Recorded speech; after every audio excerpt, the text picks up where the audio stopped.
December 25 o Pasko, ang araw kung kailan ipinanganak si Kristo. Pero sigurado pa tayong December 25 ang kanyang birthday. Wala namang birth certificate si Kristo at wala ring binanggit na petsa ang Biblia. Pero bakit natin sineselebrate ang December 25 kung ganon? At bakit January 7 ang araw ng Pasko naman sa Russia? Tara na't alamin na natin ang medyo maikling kasaysayan ng Pasko dito sa Kultura at Kasaysayan.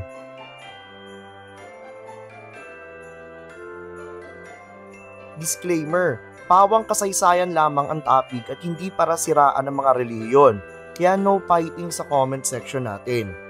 At pawang mga teorya lamang ang tatalakayin kung bakit December 25 ang Pasko. Mahirap man paniwalaan pero hindi natin tiyak kung bakit December 25 ang napiling araw ng mga Kristiyano para ipagdiwang ang kapanganakan ni Kristo. Aalamin natin ng ilan sa mga teorya rito. Una ay ang teorya ni Sextus Julius Africanus, ikalawa ang winter solstice, at ang panghuli ang Roman celebrations ng Saturnalia, Sol Invictus, at ang kulto ni Mitra. Ang isang teorya ayon sa isang Roman historian mula sa pagitan ng 2nd at 3rd century na si Sextus Julius Africanus na ang pag-anunsyo ng anghel na si Gabriel kay Maria noong March 25 o mas kilala bilang The Annunciation ang simula ng bilang. March 25, siyam na buwan kalaunan, December 25, ipinanganak si Kristo sa mundo. March 25 din ang araw ng pagkamatay ni Kristo ayon sa mga Katoliko. May malalim na paliwanag rito at next time na natin ipapaliwanag yan. Isa sa mga popular na teorya ay ang Pasko ay may pagan origins o may mga paniniwalang labas sa Kristyanismo. Balik tayo sa Europa kung saan ipinagdiriwang nila ang winter solstice. Pero hindi lang sa Europa yan, maraming kultura sa mundo ang nagdiriwang ng winter solstice. Sadyang naging sentro ng Kristyanismo ang Europa. Ang winter solstice ay ang araw na kung saan pinakamaikli ang araw at mas marami ang gabi dahil ang mundo ay nakatagilid palayo sa araw. Ang pagsisimula ng winter solstice ay hudyat ng pagtagal ng araw sa kalangitan, kung kaya pinagdiriwang ito ng iba't ibang kultura. Sumisimbolo ito sa mga sinaunang kultura bilang death at rebirth, ang pagkamatay at muling pagkabuhay. Nagaganap ang winter solstice sa pagitan ng December 20 o 23. Sa Scandinavia, kung saan nakatira ang mga Norse or Vikings, ay pinagdiriwang nila ang tinatawag na Yule. Tatagal mula December 21 hanggang January. Kung kaya tinatawag ang Christmas sa ibang bansa bilang Yuletide. Sa Yule, nagsusunog sila ng log o kahoy na maaaring tumagal ng 12 days, kung saan kakain sila hanggang sa mawala yung apoy. Ang bawat kislap ay sumisimbolo sa swerte sa darating na taon. Sa December din nangyayari ang maraming selebrasyon sa Europa dahil maraming kinakatay na hayop para hindi sila pakainin sa winter o taglamig. Tandaan, mahirap magtanim sa panahon na yan dahil sa snow or niebe. At sa December din nagtatapos ang fermentation ng alak, kung kaya maraming inuman sa buwan na yan. Diretso naman tayo sa pinaka-favorite na kalaban ng mga Kristiyano, ang mga Romans o Romano. Ipinagdiriwang naman sa December ang Saturnalia para sa Diyos nilang si Saturn, Diyos ng agrikultura at oras. Nagsisimula ito sa December 17 at magtatapos sa December 23. Ayon sa History.com, dahil sa paggamit ng mga Romans ng Julian calendar, tumatagal ito hanggang December 25, araw ng winter solstice. Ayon naman sa History Matters, dahil na rin sa mga adjustment sa kalendaryo ng mga Romano, ay umabot ito hanggang December 25. So nagkaroon ng mga adjustment. Napaka-wild na panahon ang Saturnalia dahil sagana sa pagkain ang Roman Empire.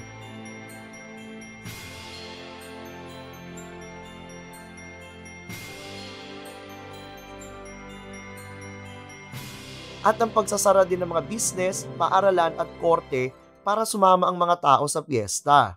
Nagde-decorate din sila sa mga bahay nila ng mga wreaths o yung mga parang dahon-dahon.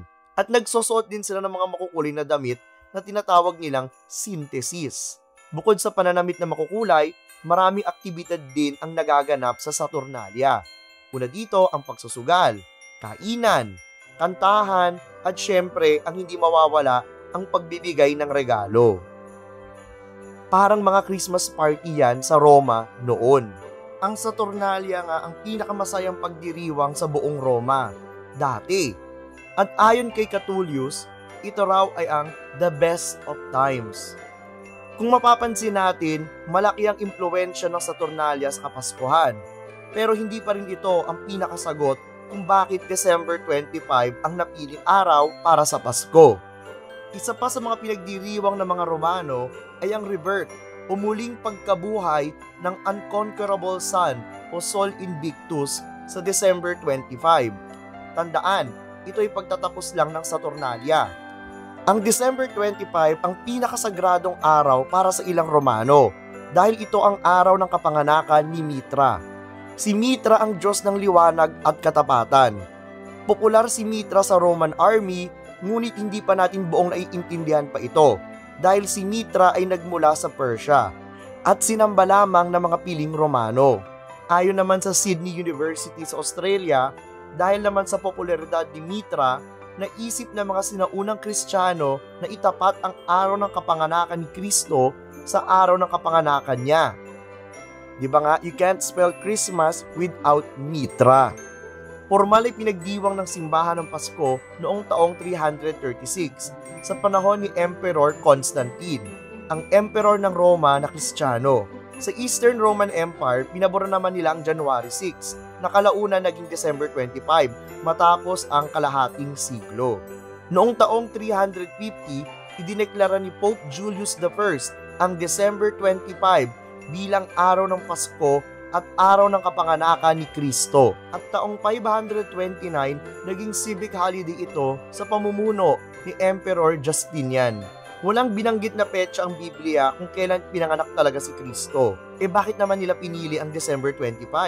Ayon sa History.com at ayon sa paniniwala, pinili ni Pope Julius I ang December 25 para i-adapt at i-absorb ang mga tradisyon ng Saturnalia. Speculation pa rin ito at hindi natin masiguro kung ito talaga ang mismong rason. Naniwala ang simbahan na sa pagtapat ng Christmas o Pasko sa mga pista ng winter solstice ay lalaki ang tsansa na tatanggapin ito ng mga tao. Ngunit sumuko sila sa paraan kung paano ito ipagdiriwang. Again, uulitin ko, speculation pa lamang ito. Pagdating ng medieval period or nung 9th century, napalitan na ng Kristyanismo ang mga pagan religions sa Europa. Sa madaling salita, hindi natin matitiyak kung bakit talaga December 25 ang piniling araw upang ipagdiriwang ang Pasko. Una, walang record ang Biblia, at pangalawa, nangyari lahat ito ilang siglo nang patay si Kristo, at walang konkretong ebidensya sa kasalukuyan. Maaring hindi na rin natin malaman ang tunay na dahilan. Ang Pasko ay unang tinawag bilang the Feast of the Nativity. Nakalaunan dumating sa Egypt noong taong 432 at sa England noong 6th century. Tandaan, naging regular holiday na ito pagdating ng 9th century. Kalaunan naging Christes Masse noong 1038 o Christ Mass o Misa ni Kristo at kalaunan naging Christmas. Sa Pilipinas naman tinatawag itong Pasko. Saan naman ang galing ang salitang Pasko? Ang dami nating tanong, di ba? Nagmula ang salitang Pasko mula sa Espanyol na Pascua. Tumutukoy ito sa mga pista ng mga Hudyo. Isang halimbawa na lang ay ang Passover at ang Paschal Mysteries o ang pagkabuhay, pagkamatay at muling pagkabuhay ni Kristo. Sa ibang bansa, January 7 pinagdiriwang ang Pasko, lalo na sa mga Orthodox na bansa. Isang halimbawa na lang rito ay ang Russia. Ito ay may simpleng paliwanag lamang. Hindi nila pinalitan ang kanilang kalendaryo. Taong 1582, ginamit ng mga Katoliko ang Gregorian calendar at kasalukuyang ginagamit pa rin ito ng malaking bahagi ng mundo. Ito ay binuo ni Pope Gregory XIII upang maitama ang kulang na araw ng Julian calendar na binuo naman ni Julius Caesar noong taong 45 BC. Habang ang mga Orthodox Church ay ginagamit pa rin nila ang Julian calendar. Ginagamit pa rin ng Orthodox Church ng Greece, Ukraine at Russia ang Julian calendar sa mga religious holidays nila. Habang January 6 naman ito sa Armenia. Kahit na hindi natin alam kung kailan talaga ipinanganak si Kristo, ang mahalaga ay buhay ang kanyang mga tinurong kabutihan sa atin. at patuloy natin isinasabuhay ang kanyang mga aral para sa kabutihan ng kapwa natin. Hanggang dito na lang, kita-kita tayo ulit sa susunod nating video. Shoutout nga pala sa aking estudyante at supporter na si Francesca Rebadulia ng 9 Agoncillo. So tuloy-tuloy lang tayo sa pag-aaral ng mabuti at stay curious sa ating kasaysayan.